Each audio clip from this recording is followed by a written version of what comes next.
Hello everyone, welcome to Dev. I'm Mujtaba.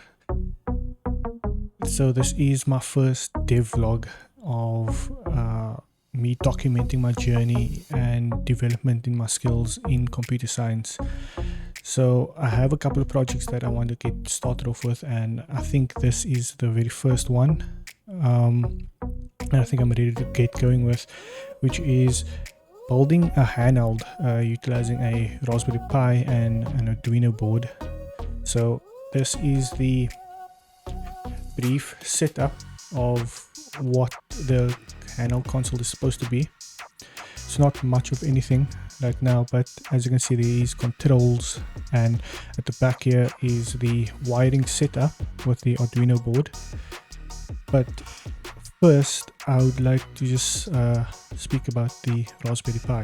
With all of the retro handheld gaming consoles coming out recently, I figured that it would be nice to, build your own Raspberry Pi retro handheld gaming console with a Raspberry Pi, and this is a Raspberry Pi 02W. The W stands for Wi-Fi.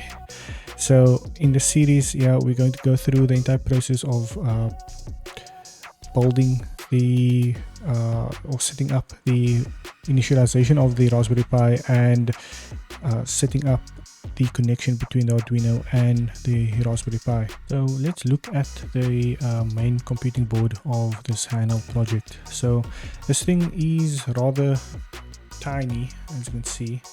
It's quite small, palm of my hand. You can see that it's only 65 by 30 millimeters. So 65 in length and 30 millimeters in height. But obviously, don't let this thing fool you. This thing is actually a computer in itself, running powered by the SD card. That's the SD card slot over there, right there. You can actually run Raspbian OS, and what I will be using for this is an OS called RetroPie. So what's packing inside of this computer here is a quad-core 64-bit processor with 512 megabytes of RAM, and most importantly, we have Wi-Fi built in and Bluetooth as well.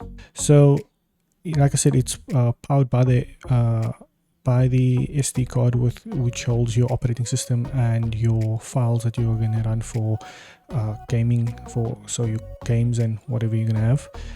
It has a mini HDMI, so that there is the mini HDMI, and it also has two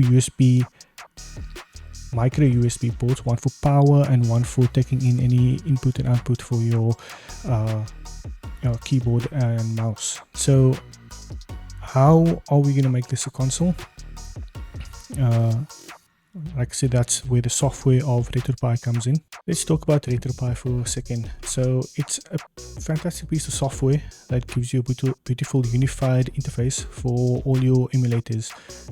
So for me, I will be running NES, Super NES, NES, Game Boy Color, and Game Boy Advance. So that's kind of the setup for this control over here.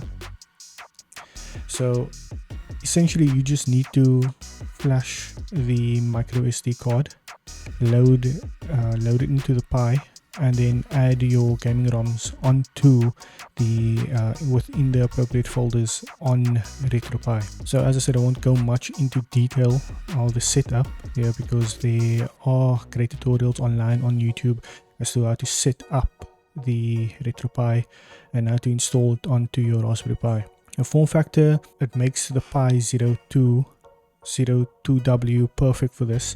It is smaller than an Xbox controller, which by the way I have here. So you can see in comparison the Xbox controller towards this. It's quite small, as you can tell. Size comparison. So smaller than Xbox controller, which means we can build really compact and portable device that fits right in your hands and in your pockets really, so you can go anywhere. So in order for us to use the Raspberry Pi, we need to solder the GPIO pins to the copper plating. As of right now, obviously I haven't soldered it, so here you'll see that I do solder.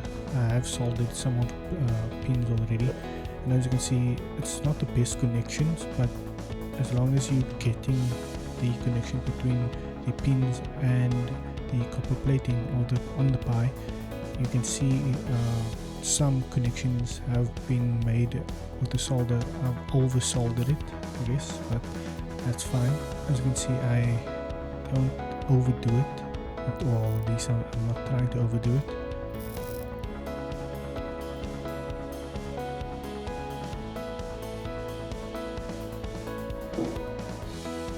And yeah, you just need to take it down.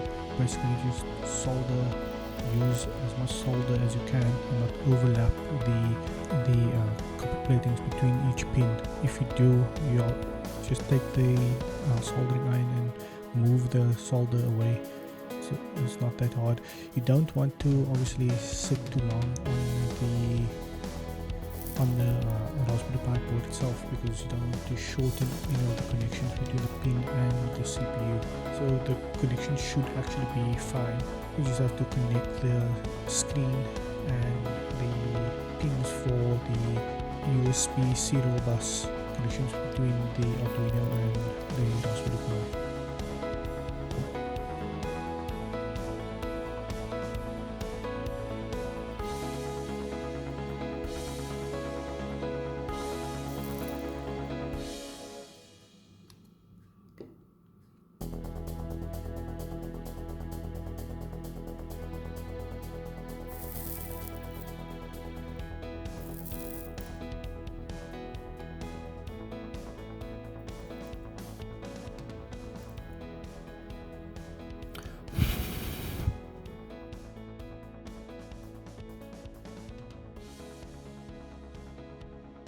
So these are the Arduino boards.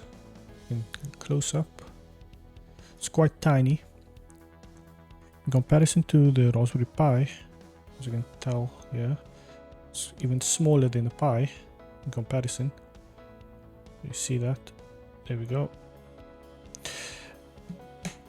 These boards are the controller boards that will be obviously for our controls, so for the handheld. So the Pi can run the games, but obviously we need this to control it. This is Arduino Nano. So I chose this because it's compact in size, simple it's simple and reliable for reading inputs and giving data feedback for a joystick. So obviously the idea is now simple enough that the Arduino will handle all the button input and convert them into signals that the Pi can understand. So what we will be converting that to is keyboard inputs. I'll demonstrate the code now. So once set up, the complete build should look like this. I know, let me just get closer. Can't really see much on that, but the wiring setup here, as you can tell, is I soldered all of them onto the pins directly. It's not a good practice, but it is the basic setup for testing at this very point in time. And as you can hear,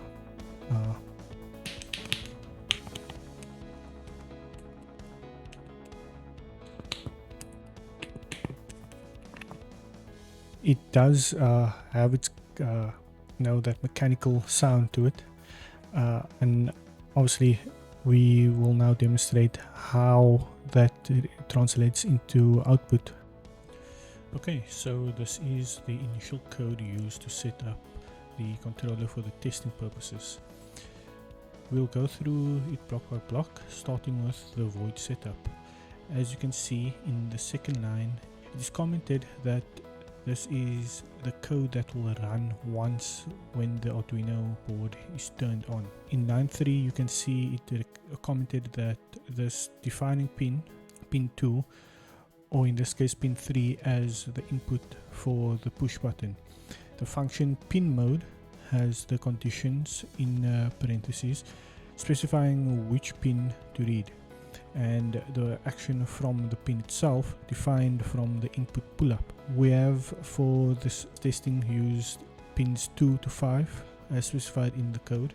We used pin 11 for the output only. This pin was connected to a LED that allowed voltage to that pin. When the LED lights up, that would indicate a successful output and input function. Serial.begin is a function that just indicates the frequency at which the board is communicating on. In this case, it's 115/200 MHz. Now let's look at the second block, the void loop. This block, as indicated in the comment, is your main code which will run repeatedly. We specify variables that will be used in the functionality of the controller. The variables are integer variables which stores whole numbers in them. We labeled it as pushed, push2, push3 and push4. The function digital read reads any input from the specified pin we indicated in the setup block above. In this case, the variable pushed takes the assigned value of input read in from pin 3 and the rest follows suit. Now if you read the comment on line 18, it indicates that if pushed is equal to low, 5 volts must be given to the pin, in this case the output pin, pin 11. This is an if statement that looks at the condition and performs an action based on the boolean of that condition. In order to end an if statement in C++, which if you are unfamiliar is the code this is written in and the language that the Arduino boards operate on, you must end the if statement with an else. Let's read the if statement properly. If pushed equals low, then digital write specifying the pin and action as high, passing the volts to the pin. We then print out on the console log up. And now we specify the condition for our other input pins using the else if statement, specifying we still want the 5 volts to output to pin 11, but print out a new statement when the variable of the pin equals low, in this case push 2. And this carries on until we reach the else statement. Here we can see the comment stating that if no input comes from either pin, make pin 12, or in this case pin 11, set to low or 0 volts. So now for the actual code that will run on the board, there are a few changes that you'll notice. We now have instead static or constant variables. This is set outside the two blocks of the setup and loop. Here constant means that variables cannot be changed and will remain as such throughout the code. As you can see, A1 through A4 are not the usual integer variables. These are the pin names of the Arduino board, standing for analog. They usually reserved for analog pin input. However, A0 through A5 are also digital input, and A6 and A7 are strictly analog input. Looking at the void loop, the if statement method is revised with just one line code, indicated by the question mark. The else is referenced by the semicolon. So now when active, the loop should output zeros repeatedly until an input is detected. On the Pi now, you want to create a Python file on the home directory and add this code into that file. As you can see, the code relies on the evdev environment. This allows the Pi to read in the digital data. In order to allow this, you need to install evdev as well as Python serial. Once installed, it will allow the E-codes to function properly. That will take the digital read of the pins to output the correct digital write for each button. This is seen in the block of process button data where the button mapping E-codes are read in. The run definition seen here in the main function that will determine the process of reading and indicating what inputs and outputs are indicated correctly. Seen with the self.process button data. This data will be determining the keyboard inputs on the Pi. Since the Pi sees the Z and X keys as A and B from the controller, therefore processing the inputs and translating them as keyboard entry is the only way to get the controller to function as you want. Onto the terminal work on the Pi. You first need to run the Arduino controller Python code. Once it runs, test all the buttons. If successful, they will read each button as pressed and released. Moving on from that, we now set the Arduino controller to start automatically when the Pi boots up. This is done with this command with a service file set in the system directory. Inside the service file, write this code. This file states the target and service that should run. Included in this is multi-user, so it should work for multiple controllers, not that we will need it. Once completed, use systemctl daemon reload and then enable the service. Once enabled, start the service. After the service has started, reboot the Pi, then check the status of the service once the reboot happens. You can check the logs to see if the service is active, reboot once more and check the status of the service again. Okay, so now that we've demonstrated everything for the Raspberry Pi, where we stand right now is that we know that the Raspberry Pi is now running RetroPie.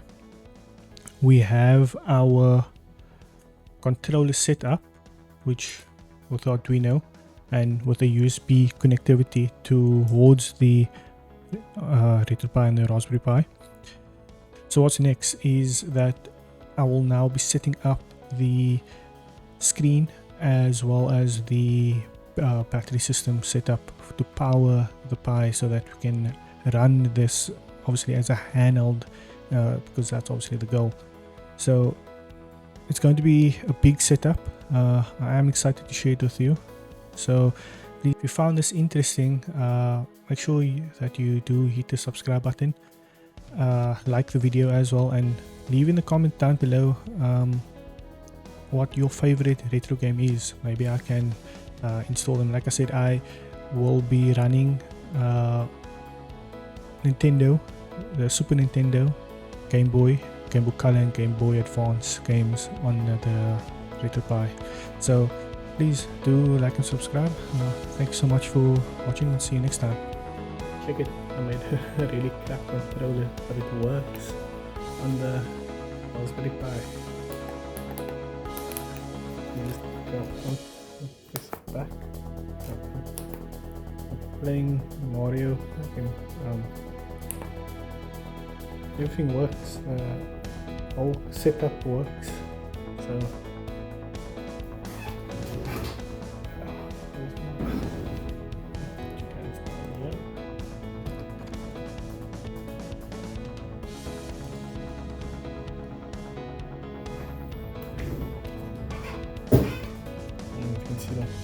okay, cool.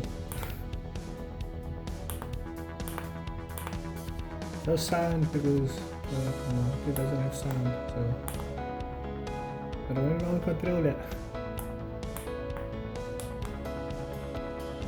It's so cool. Hey! Alright. Yay! Oh, I can go back. Oh no! Yeah, they're not there. Yoshi!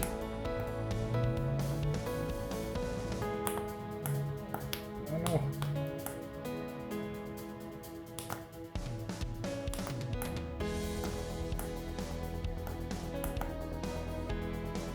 I'm gonna jump over.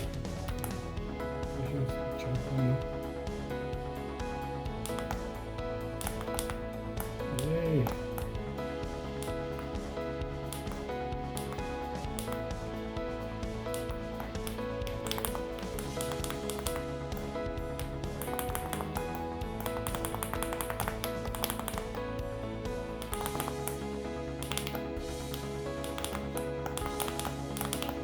Yay, good. Oh, surely. jump. Yay, get it.